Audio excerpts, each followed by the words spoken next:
motivation aimless, dropping some lameness just to get you famous. It's no rap, son, nothing but distractions and wax, and I couldn't touch a fraction of my faction. It's effortless, and everything's been ill ever since Genesis. To deafening, last call of the deafening. Part 22 of Meet Your Strawman. Let's get straight into this goodness, shall we? Alright. So, as long as the private central wanks are allowed to exist, inevitably, as day follows night, there will be poverty, hopelessness, and millions of deaths in endless world wars, until the earth itself is sacrificed to Mammon in flames, which I'm not going to let happen. The path to true peace on earth lies in the abolishment of all private central wankers everywhere, and a return to the state-issued value-based currencies that allow nations and people to become prosperous.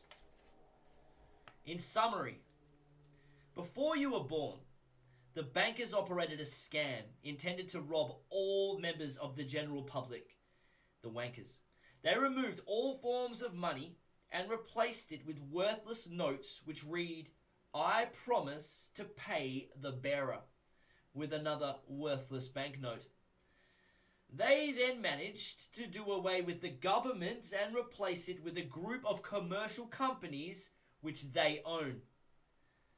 They cunningly named these companies so that they look like a government. They took over the printing of the worthless banknotes with their private company called the Wank of England, which is meant to sound like a government organisation, although it most definitely does not.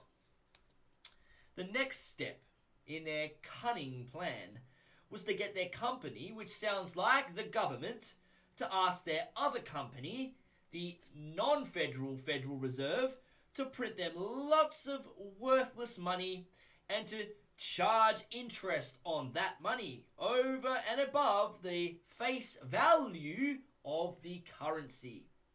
This excess interest amount is called the national debt, in order to fool ordinary people into believing that their country somehow owes somebody large amounts of money. Firstly, there is actually nothing owed at all. Nothing. Nothing whatsoever. It's all fucking illusory. Secondly, there is no money. Thirdly, the country does not owe anything, and in the unlikely event that there were a genuine debt, then it has nothing to do with ordinary people, as it is just a national debt incurred by one commercial company to another commercial company who are owned by the same people. This supposed debt has been boosted over the years to a ridiculous level which could never, ever be paid off. And you will no doubt be glad to learn that all income tax is now paid to the owners of those commercial companies. Isn't it great to be paying vast sums of money to a commercial company which has never done anything for you and which holds you in utter contempt because you haven't discovered their scam and continue to pay lots of ridiculous taxes, fees and charges, none of which you need to pay at all. Combined, these charges amount to more than 80% of a person's earned income. Do you enjoy living off 1/5 of what you actually earn?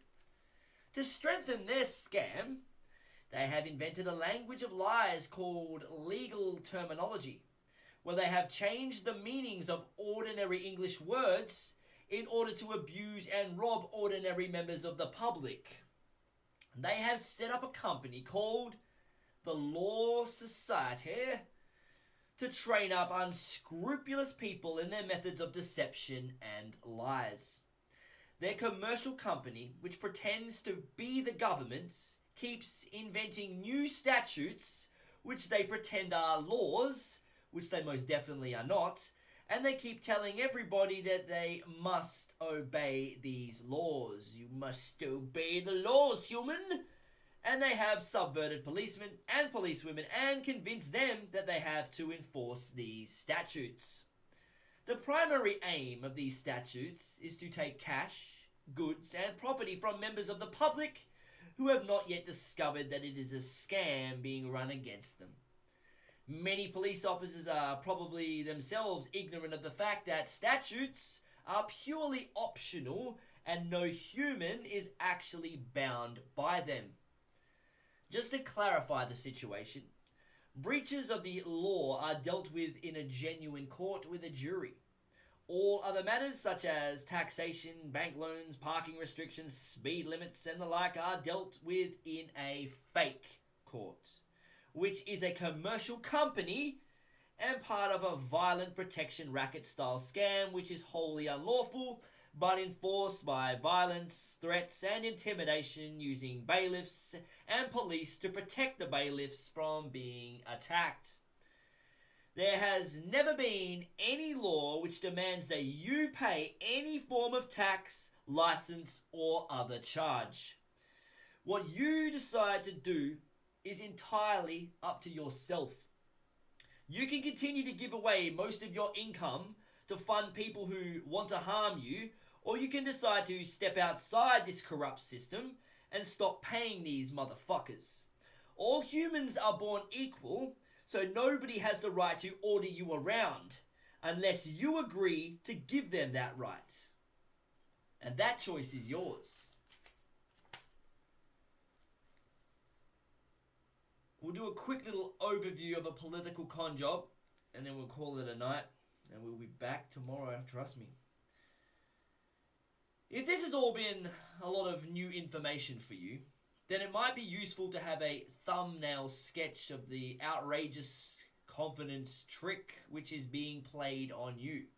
So here it is for your local area, and the same situation is found in almost every other area as well. It all started before most people were born. It started with two brothers deciding to run a scam which would make them the richest people in the world and rig things so that everybody else worked for them without being aware of the fact.